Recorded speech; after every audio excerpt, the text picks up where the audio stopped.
जय हिंद साथियों, कैसे हो आप सभी। मैं आकाश कुमार आपका एक बार फिर से स्वागत करता हूं आपके अपने परिवार सरल एग्जाम पर। साथियों, आप जैसे कि आप देख सकते हो, त्रिकोणमिति का परिचय मैं स्टार्ट करने जा रहा हूं। और त्रिकोणमिति के जितने भी क्वेश्चन होंगे मैं सभी को यहाँ पर हल कराऊंगा। और आपको सबसे पहले मैं बेसिक भी बताऊंगा किस तरीके से हमें क्वेश्चनों को हैंडल करना है, हल करना है। ऐसा नहीं कि डायरेक्ट मैं एक्सरसाइज पे पहुंच गया और आपको हल कराता गया कि आप लिए इसे करिए इसे करिए। ऐसा कुछ नहीं है। पहले उनका हम बेसिक बताऊंगा आपको, पूरा बेसिक, ठीक है कि बेसिक क्या होता है। उसके बाद में आपको क्वेश्चन लगाना सिखाऊंगा किस तरीके से हम क्वेश्चन लगाते हैं। और मैं गारंटी लेता हूँ कि आप जितना पढ़ाया ना उतना पढ़ना, बस जितना पढ़ाया है उतना पढ़ना। और ट्रिग्नोमेट्री में कोई क्वेश्चन आपका गलत होगा ही नहीं। ये कंफर्म कहता हूँ मैं कि ट्रिग्नोमेट्री में कोई क्वेश्चन आपका गलत नहीं होगा। ठीक है, तो थोड़ा पहले बेसिक समझ लेता हूँ। जो कुछ त्रिकोणमिति के फंक्शन होते हैं, यानी अनुपात होते हैं, त्रिकोणमिति के कुछ अनुपात होते हैं, पहले मैं उन्हें समझा देता हूँ आपको, ठीक है। और मैं आपको बता दूं कि पूरी ट्रिग्नोमेट्री हमारी एक ही ट्रायंगल पर चलती है, जिसे हम समकोण त्रिभुज कहते हैं। पूरी त्रिकोणमिति हमारी एक ही ट्रायंगल पर चलती है, यानी एक ही त्रिभुज पर चलती है, जिसे हम समकोण त्रिभुज कहते हैं, राइट एंगल ट्रायंगल पर चलती है। जैसे कि आप यहाँ पर भी देख सकते हैं, ये भी एक राइट एंगल ट्रायंगल की तरीके से बन रहा है, तो यहाँ पर भी एक समकोण त्रिभुज बन रहा है, ठीक है। तो पूरी ट्रिग्नोमेट्री हमारी किस पे चलती है, तो आप बोले भैया हमारी पूरी ट्रिग्नोमेट्री यानी पूरी त्रिकोणमिति हमारी समकोण त्रिभुज पर चलती है। तो पहले मैं आपको कुछ बेसिक समझा देता हूँ, ठीक है। और मैं आपको एक थोड़ी सी आपकी एक बात बता दूं आपको, क्योंकि क्लास 10th के बच्चे होते हैं ना, वो थोड़े नए नए होते हैं और थोड़े वो हर चीज थोड़ा दिमाग से सोच के नहीं करते कुछ भी काम, ठीक है। तो मैं आपको बता दूं कि इस 10 रुपए वाली कॉपी या 20 रुपए वाली कॉपी आप इसे समझ रहे होंगे, तो इससे आप पढ़ाई का अंदाजा ना लगाना कि आप कहेंगे कि आप बोर्ड पर पढ़ेंगे तो ही अच्छा समझ में आएगा, कि कोई 10 रुपए वाली या 20 रुपए वाली या 50 रुपए वाली कॉपी पढ़ा रहा है तो हमारी समझ में नहीं आएगा। तो मैं कहता हूं कि आप पढ़ाई का अंदाजा गरीबी अमीरी से मत लगाना, ठीक है। क्योंकि मैंने ऐसे ऐसे लोगों को देखा है, गरीब घर में होने के बावजूद भी बहुत अच्छे पढ़े लिखे हैं और उनको नॉलेज भी अच्छी है, ठीक है। नौकरी तो एक अलग बात है कि किसी को गवर्नमेंट नौकरी मिली या ना मिली, वो एक अलग बात है। वो उस समय की बात है जब वो वहां तक पहुंच जाएंगे। लेकिन मैं इस समय बता रहा हूँ आपको कि आप इस कॉपी को देख करके पढ़ाई का अंदाजा मत लगाना कि हमें बोर्ड पर पढ़ना है, किस पर पढ़ना है। बस आप कंटेंट पर ध्यान देना कि हमारी समझ में आया नहीं आया। आप बस यही सोचना कि मेरी जो मैंने पढ़ा और इन्होंने पढ़ाई वो मेरी समझ में आया या नहीं आया। अगर आया तो अच्छा, और नहीं आया तो मैं उसे पढ़ने की यानी समझने की कोशिश करूंगा। ये नहीं कि नहीं आया तो यानी कि मैं पढ़ूंगा ही नहीं, ये कुछ मतलब नहीं है। तो पहले मैं आपको कुछ ट्रिग्नोमेट्री फंक्शन लगाता हूँ, ठीक है। देखो, त्रिकोणमिति के 6 अनुपात होते हैं। पहला होता है साइन, पहला होता है साइन, जैसे कि आपको पता होगा साइन, साइन। उसके बाद होता है कॉस, साइन के बाद कॉस होता है, साइन कॉस। उसके बाद में टेन होता है, साइन कॉस टेन, कॉट, सेक, और एक होता है कोसेक। ये हमारे 6 ट्रिग्नोमेट्री के अनुपात होते हैं, ठीक है।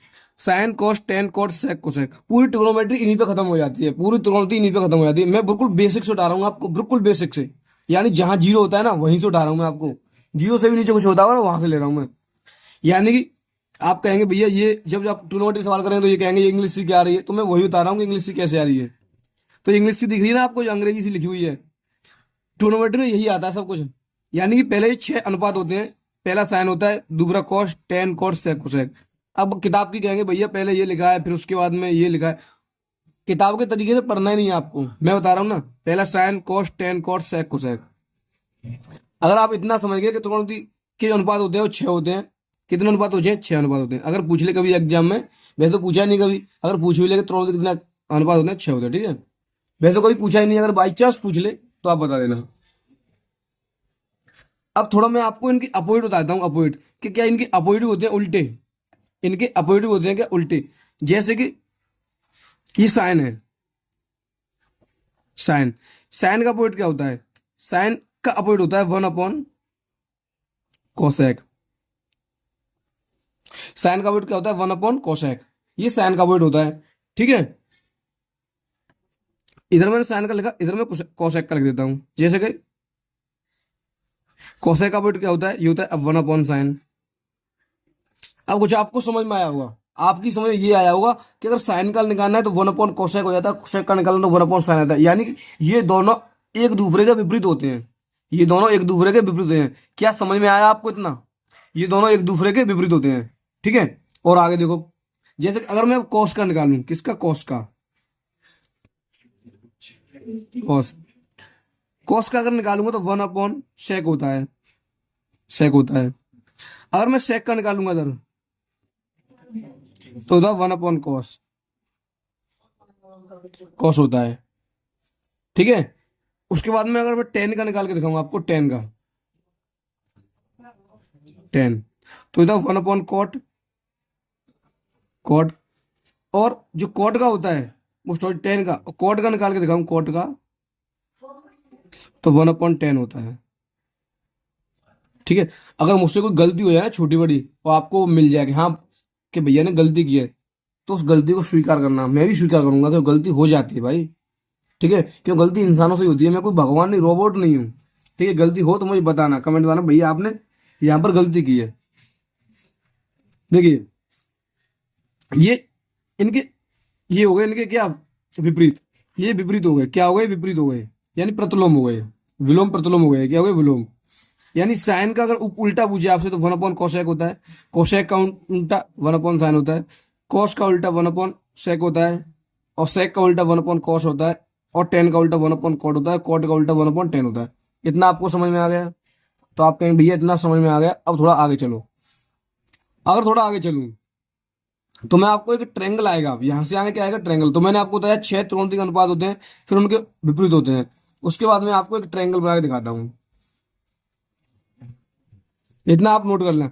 हाँ, वही नोट नहीं करना है जो आपको मैं यहाँ बता रहा हूँ, नोट वो आपको वो भी करना है जो मैं कुछ बोल रहा हूँ, ठीक है। क्योंकि कुछ शब्द ऐसे होते हैं उन्हें लिख नहीं पाते लेकिन हम बोल देते हैं, ठीक है। तो वो भी आपको नोट करने हैं। जैसे मैं यहाँ पर एक ट्रायंगल बनाऊँ आपके लिए, तो मैंने आपको जैसे बताया होगा कि पूरी कहानी चलती है वो राइट एंगल ट्रायंगल पर चलती है। पूरी कहानी किस पे चलती है, राइट एंगल ट्रायंगल पर।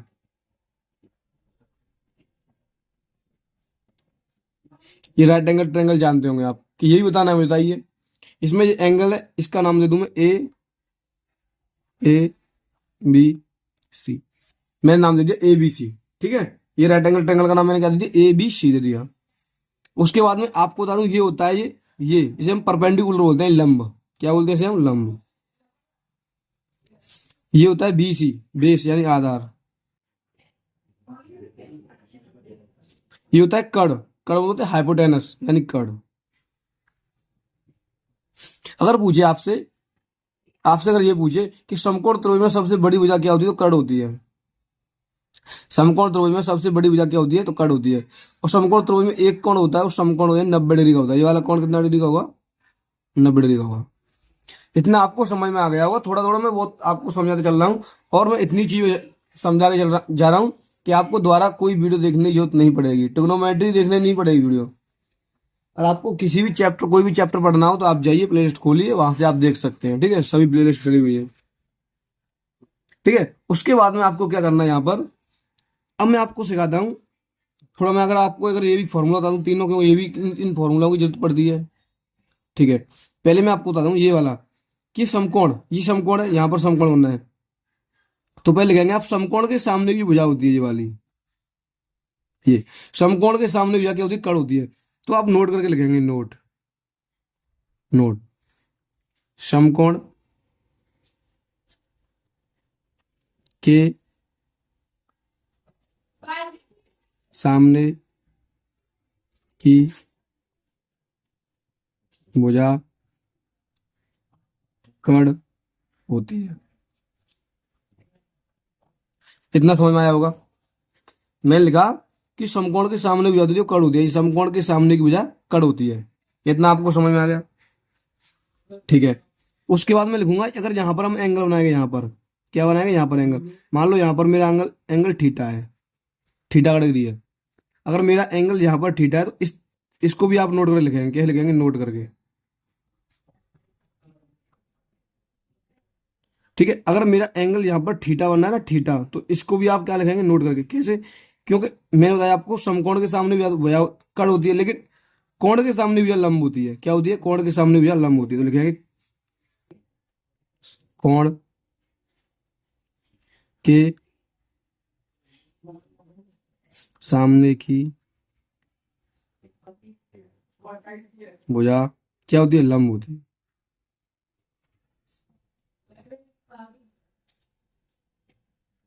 लंब होती है। क्या लिखा मैंने? एक मैंने नोट करके यहाँ लिखवाया आपको, एक मैंने नोट करके आपको यहाँ लिखवाया, दोनों नोट भी बहुत इंपॉर्टेंट है ये। देखो, दो चीज है, मैं थोड़ा सा आपको बता दूं। दो चीज है। पहली चीज तो ये है कि भाई हमें कैसे भी पढ़ना है और हमें बस पास होना है। क्या होना है? पास होना है। सिर्फ हमारे एग्जाम में 30-35 नंबर आए और हम पास हो जाए।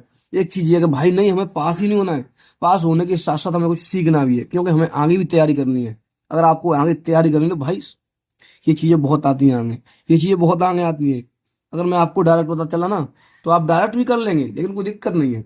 लेकिन आपको ये चीज आनी चाहिए कि कोई नहीं बताएगा इन चीजों को, कौन देगा? पूरे यूट्यूब पर देख लेना। अगर आपको बता देना कि इस तरीके से लिख दे कि समकोण के सामने भुजा कड़ होती है और इसके सामने की सामने भुजा लंब होती है, तो मैं गारंटी देता हूँ, मैं लिख के देता हूँ 100% चैनल, 100% देता हूँ मैं लिख कर, कोई नहीं बताएगा। ठीक है? तो मैंने आपको बताया कि कोण अगर यहाँ पर है तो हम ये वाला लंब होगा, इसके सामने भुजा लंब होती है। ठीक है? अगर आपके मन में ये विचार आ रहे होंगे अगर भैया यहाँ पर कोण हो गया तो आपने बिल्कुल सही सोचा, मैं डाउट नहीं छोड़ूंगा कोई। अगर आपने सही सोचा कि अगर एंगल मेरा यहाँ पर बनेगा तो भाई साहब मेरा लंब यहाँ पर हो जाएगा।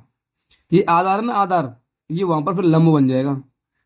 अब फिलहाल जी आधार है, जब एंगल मेरा यहाँ पर लेकर चलूंगा मैं, तो ये मेरा क्या बन जाएगा? लंब बन जाएगा। और ऐसे क्वेश्चन आपको पहली एक्सरसाइज में, यानी कि 1.1 में, 1.1 है, ये कौन सी एक्सरसाइज है? ट्रिग्नोमेट्री कौन सी एक्सरसाइज आप देख सकते हैं, उसी में आपको यानी पहले एक्सरसाइज भी आपको देखने के लिए मिलेंगे। ठीक है?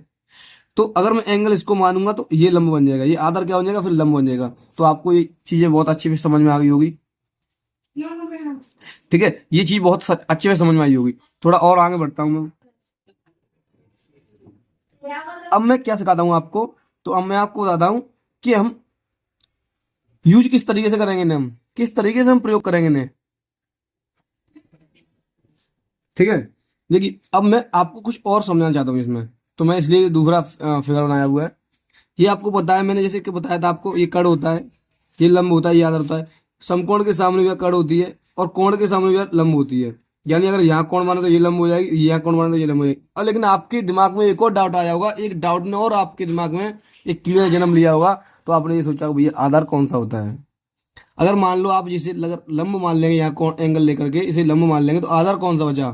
तो मैं आपको बता दूं, कड़ हमेशा यही रहता है, जो समकोण के सामने की भुजा होगी वो कड़ होगी, और कोण के सामने जो लंब होगी, जो बचा कुचा होगा ना, जो भुजा बची होगी वो हमेशा आधार होगी। जो भुजा बची होगी वो हमेशा कौन सी होगी? आधार होगी। यानी मान लो अगर यहाँ समकोण तो कड़ होगी, अगर यहाँ एंगल है तो ये लंब होगी, तो ये आधार बचा। अगर यहाँ एंगल है तो ये लंब हो गया, ये आधार बचा। ठीक है? कोई दिक्कत? तो आप कहेंगे भैया कोई दिक्कत नहीं होगी। अब मैं आपको बताऊं, थोड़ा मैं समझने वाला बात बता रहा हूँ आपको। जैसे कि आप लिखते हैं LAL और यहाँ लिखेंगे KKA। देखो, बहुत पुरानी चीजें हैं, बहुत पुरानी चीजें हैं, और हमें वो पुरानी चीजें जैसे जैसे हमें थोपी गई हैं उसी तरीके से हम पढ़ते आ रहे हैं। ठीक है? हमने आज तक कोई चेंजिंग कर ही नहीं पाया। बहुत बड़े बड़े विद्वान हुए, उन्होंने आज तक कुछ चेंज नहीं कर पाया। ठीक है? हाँ, उन्होंने बस ये कर दिया, जैसे LAL लिखा है, ये लाल बटे कक्का लिखा है, उन्होंने कुछ और वर्ड लगा दिए इसकी जगह, ये लाल ना लिखने की जगह उन्होंने कुछ और लगा दिए। ठीक है? बस यही हो गया है, लेकिन और कुछ चेंज नहीं कर पाए। तो जैसे अगर मैं लिखूं पहले साइन थीटा, साइन थीटा, और यहां पर मैं लेता हूं इस तरीके से, ये होता है लंब, ये कड़, ये आधार, ये कड़, एल लंब ए आधार। ए का मतलब यहाँ पर आधार दिखा रहा हूँ, एल का मतलब यहाँ लंब है, के का मतलब यहाँ पर कड़ है। ठीक है? ये आप यहाँ पर देख सकते हो, के का मतलब यहाँ कड़ है। मैं एक बार आपको मैं फिर लिख के दिखा देता हूँ, क्योंकि अगर आपको समझना है, के बराबर कड़ है, ए बराबर आधार है, एल बराबर लंब है। ठीक है? इतना आपको समझ में आ गया होगा। अब देखिए, जिस साइन थीटा होता है ना, साइन थीटा, इधर से अगर मैं चलूंगा, इधर से पहले इधर से, तो जो होता है लंब बटे कड़, फिर आधार बटे कड़, फिर लंब बटे आधार। तो मैं इधर से चलूंगा तो मैं जिस तरीके से मैंने वो ट्रिग्नोमेट्री के आपको अनुपात लिखाए थे उसी तरीके से पढ़ने हैं आपको। ये होता है साइन थीटा, ये वाली लाइन होती है पूरी साइन थीटा की, फिर कॉस थीटा की, फिर टेन थीटा की, साइन कॉस टेन थीटा की। पहली लाइन साइन थीटा की, दूसरी कॉस थीटा की, फिर टेन थीटा की। फिर इधर से ही जैसे यहाँ पर खत्म हो गया, फिर मुझे इसी से स्टार्ट करना है। मेरा जैसे sine theta, cos theta, tan theta, फिर मेरा यहाँ पर खत्म हो गया, मुझे यहीं से स्टार्ट करना है। टेन से आगे, साइन कॉस टेन, फिर कॉट, सेक, कोसेक। जैसे पहले में पढ़ूंगा, जैसे साइन थीटा वाला होता है लंब बटे कड़, साइन थीटा वाला क्या हुआ, लंब बटे कड़। जैसे साइन थीटा वाला होता है लंब बटे कड़, लंब बटे कड़, तो एल अपॉन के, एल अपॉन के, ये होता है साइन थीटा के बराबर। ठीक है, ये लंब है और ये यहाँ पर कड़ है। अब मैं हिंदी में बार बार पर नहीं लिखूंगा, ठीक है। तो ये साइन थीटा हो गया, इसके बराबर में क्या होगा, एल बटे के, यानी लंब बटे कड़। उसी के बाद में ये साइन थीटा वाली लाइन थी, ये कोस थीटा वाली लाइन आ जाएगी, ये कोस थीटा वाली क्या हो जाएगी, यानी ये ब्रैक जो आपको बॉक्स दिख रहा है ये कोस थीटा वाला आएगा। तो अगर मैं कोस थीटा की वैल्यू लिखूंगा यहाँ, कोस थीटा का निकालेंगे, तो साइन कोस का होता था आधार बटे कड़, यानी ए बटे के। ठीक है, और मैं यहीं पे लिख देता हूँ 6, तो 3 इधर लिखूंगा, 3 इधर लिखूंगा। उसके बाद में एल, यानी साइन कोस 10, इधर 10 आ गया, अब तो यहाँ पर 10, 10 थीटा होता है लंब बटे आधार, लंब बटे आधार। ठीक है, 3 इधर लिखा मैंने, 3 इधर लिखूंगा।